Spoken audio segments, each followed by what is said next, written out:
What's up, everybody? I wanted to talk about rats and glitchers. And here's the reason why I wanted to talk about them because of the state of UFL and why I've been saying this for weeks, might even be a month now, and why my positive energy, if you will, towards UFL totally went away because rats and glitchers are always going to be there, and anything that's wrong with the game, they're going to fully take advantage of. They do not care how bad it ruins the game. They do not care about the future of the game. All they care about is getting their win game in and game out, which in a broken game will then chase away the honest players because no one wants to deal with that. Now, for the life of me, I can't understand why it would be worth putting your time into something to cheat or cut corners to win as opposed to using skill and earning the win, right? Because when you use glitches or OP mechanics over and over, you're basically hiding the fact that you don't have skill. Why? Because if you had skill, you would simply do that and win anyway. So the one thing I could see is that we're all competitors when we play games, right? There's not many players that don't play to win. You could say, oh, I'm just having fun, which is another thing I can't stand because people insinuate when they say that many times that it's not fun to compete. That's literally what's fun about it is going in, training, right? For me, I literally go about it just like I'm in real life and I'm training to get better. A lot of people don't, I get that. But when I put in the time, I want to be the best I can be at it. That's part of the fun. And then you get to go take your skills into a game and match yourself up against somebody else and try to earn a victory. That's the fun part. But for me, of course, I'm going to care. And that's the only thing I could see that correlates with glitchers and rats, because other than that, I can't see any other reason why they would put time in and cheat and do things like that, because it's not even worth it. The only way is I could see it is if they just have to win, like they're addicted to winning so bad that they'll do those things. Do I know for sure? No, because I haven't gotten to that deep of a conversation. I would love to with any rat, any glitcher out there. I would love to talk to them in detail without, them trolling and stuff like that, but I just haven't got to. So, why am I talking about this now when it relates to UFL? Well, in particular, it's the broken defense, which is among other things UFL needs to fix. That is the number one thing that I'm seeing in the comments section that is chasing players away, and not many, if any, are pointing out that it's these type of players that are causing this. Let me explain. Yes, the defense in UFL is broken, absolutely, but in order to see that these kind of things are broken, right, in order to even know how to play that way in the first place, you have to have these type of players exploiting things. And I put a 5-back system up earlier, and many people were not saying the word rat or glitcher, but were essentially saying it's like cheating. I firmly disagree. What's like cheating is when players use it in that way, right? And UFL needed to understand that well before these changes were made, because their defensive system was great when it first came out, and with the type of spacing that was there and the type of freedom to play, right?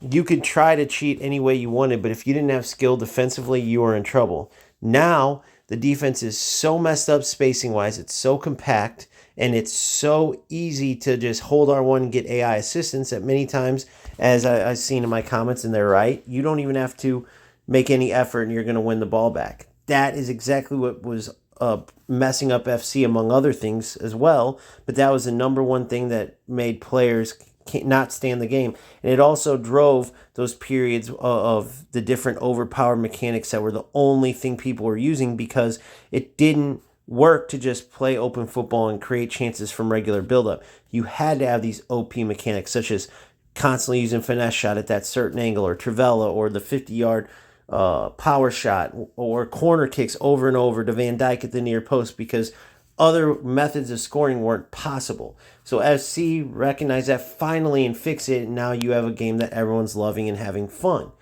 But you better believe the glitchers and rats are just sitting there waiting for any type of exploit. I played a player earlier and beat him in FC that literally just did long crosses the entire time and tried to use his bigger players to constantly get knockdowns. He literally tried to avoid any type of passes on the ground, any type of opportunity for me to steal the ball. And I literally had to skirt by him because it was the first time I seen that exploit. Luckily, skill prevailed there. But sometimes, right? Sometimes these glitchers, these rats, they'll get the victory even when they don't deserve it. And that's probably the most annoying part. That's probably the number one thing that will then drive players that are trying to play the game how it's supposed to be played. That will drive them away. And it's these rats and glitchers that find these broken mechanics. Every time these things get found out, you got to think, when we go and play the games, we meaning regular players, we put our tactics, right? And then we go play. We aren't looking, okay, what's broken out of this? What can I exploit that's messed up? Okay, if I'm losing, I'm just going to find this disconnect glitch. Like somewhere along the line, someone tried to clip a goal or something, saw that the game would disconnect and goes, yes, I'm going to use this to avoid losses. I'm going to use this to get wins, and like further explored it and figured out, and it did what rats and glitchers do, right? Rats, on the other hand, similar but different, meaning they'll go in and go, okay, I'm not very good at the game, but what can I use that can prevent my opponent from, being able to pass a ball, being able to get shots? Oh, I can just press L1 triangle fully powered, and the opponent can't have a chance to steal the ball away. I'll just do that over and over and eventually press L1 square, and all I need to do is get a tall forward. Like, there's players out there that instead of putting all that time and energy into learning the game or getting better, they just look for cheats, look for overpowered mechanics. That's why the defense in UFL is such a problem, because it's well past found out now. It's widespread. So most games you go into, you are going to face either a rat or a glitcher at heart, or somebody that was playing the game regularly and then figured out, okay, there's no point. If I'm going to play this game, this is how I have to play. So when I released certain mechanics, right, and I released the 5-back earlier and said this is not ratty, and I had comments from players like, no, absolutely, I disagree with you, which is fine. We don't always have to agree, but the one thing we did agree on is this, that UFL has to fix this, because if it's in the game, players are going to use these different broken mechanics. Whether you agree that 5-back is just the way to play and it's the rats and the glitchers that make it bad, just like any other formation, whether you agree with that or not, the bottom line is, as long as these things are in the game, there's going to be those type of players that take advantage of it, and they aren't going to care about the future of the game. They aren't going to care that they're driving the player base down. They aren't going to care that they're causing the game to tank its reputation. I mean, it doesn't, you better believe if strikers could, they would get rid of all these type of players we're talking about, because players hear about how bad the game is. No one's going to want to go, oh, I'm going to go try that. The reason why I even got into UFL is because after the beta, which got bad reviews, many content creators that I respect talked about how good it was now, to the point where I'm like, I'm going to give this a chance. And I loved it. And then I did the same and spread around the positive word. If I would have turned on the game and it was how it is now, I would have never even continued forward playing it. And any of the content creators that say would have played it more, it would have just been to dog the game and get content out of all these glitchers and rats and all this nonsense. And the game would have tanked then. You have to have a game that's worth playing, that players enjoy. And that's what UFL is missing because of these rats and glitchers. Now, we could go into a deep conversation about, whether it's them that are ruining the game, and because it's a newer game, it's always going to have these exploits, so it has no chance because of those players. Or you could say it's UFL by not understanding gaming, and that they can't release a product like this because there's going to be those players there to take advantage of it. I mean, they have a precedent with FC in their own realm of games, right? It's not like that's a basketball game or an American football game. It's another football game, the biggest. They should have took note from that franchise, because even when they started patching things up, FC was still in the gutter. I mean, that was a huge successful franchise that was just tanking.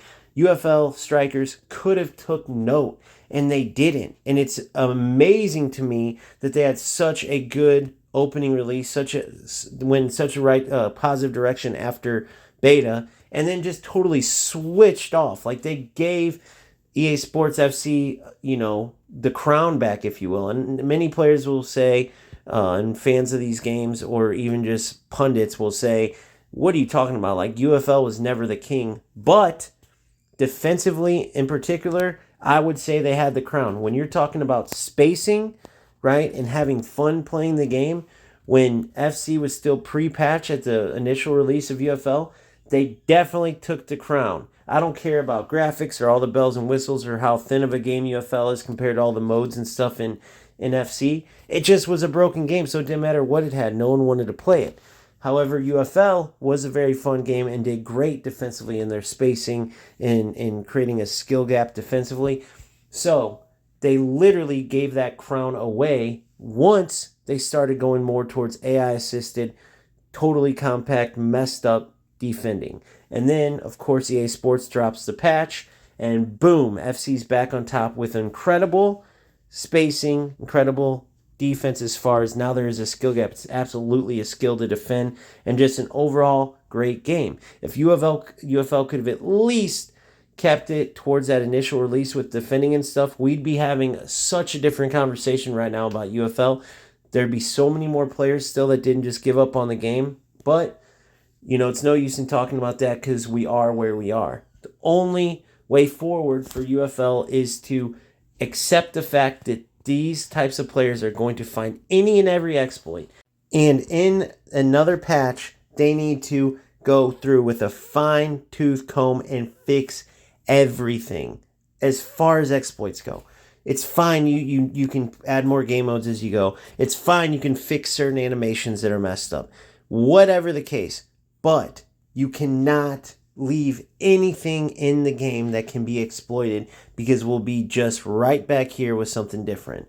If it's not a broken defense, it's the broken L1 triangle switch, the broken L1 square cross, whatever it is. Okay, you have to make sure that you fine-tooth comb, go over in detail your game before you release it and say, here's the patch, here's what we fixed, because none of it's going to matter if there's exploits, because that's what's going to be talked about. That's what's going to ruin the game. So, glitchers, rats, both of them, doesn't matter if you differentiate them yourself or not, they're always going to be there, and until UFL realizes what I said, UFL has no chance. So, for now, we have what we have. We can only cross our fingers and hope this type of knowledge, this type of thought process is getting to strikers, or maybe behind the scenes they're working on exactly what I'm saying, but only time will tell. So until then, you can either choose not to play UFL, you can choose to play it sparingly, or you can just accept the fact it is what it is and try to keep playing it.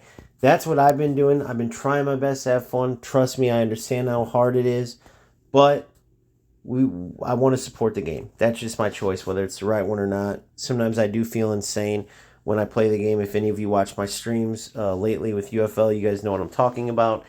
Big reason why I haven't been streaming as much and just doing content, because I don't want to be negative. So, with that being said, the positive note is there is a great game out right now with FC25. If you like eFootball, then great. There's 2 great games out. UFL, if you're strictly playing UFL, then you just have to keep your fingers crossed. For me, who wants UFL to work out, because it's only a good thing to have more competitors in the football gaming world, because then they push each other. They drive each other to the highest standards of each game, right? So I'm going to be crossing my fingers, hoping for the best with UFL, and keep grinding, keep having fun. We'll see you next time.